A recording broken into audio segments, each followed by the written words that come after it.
আজকে সকালবেলাতে কোর্টে যাওয়ার পরে আমি দেখি আমার ছেলেটায় আমার একটা ছোট্ট মক্কেল বসে রয়েছে এবং তার দাবি হলো তাকে আমার কিছু খাওয়াতে হবে। সে মিমি করতে লাগলো। তারপর তার একটা খাবার ব্যবস্থা করলাম। পাশে চায়ের দোকান থেকে তার জন্য দুধ আনালাম, তাকে দুধও খাওয়ালাম, কিন্তু তার দাবি হলো সে কোলে বসে ঘুমোবে।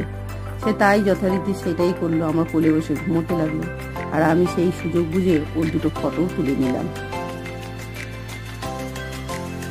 আজকে সকালবেলাতে কোর্টে যাওয়ার পরে আমি দেখি আমার ছেলেটায় আমার একটা ছোট্ট মক্কেল বসে রয়েছে এবং তার দাবি হলো তাকে আমার কিছু খাওয়াতে হবে। সে মিমি করতে লাগলো। তারপর তার একটা খাবার ব্যবস্থা করলাম। পাশে চায়ের দোকান থেকে তার জন্য দুধ আনালাম, তাকে দুধও খাওয়ালাম, কিন্তু তার দাবি হলো সে কোলে বসে ঘুমোবে। সে তাই যথারীতি সেটাই করলো, আমার কোলে বসে ঘুমোতে লাগলো। আর আমি সেই সুযোগ বুঝে ওর দুটো ফটো তুলে নিলাম।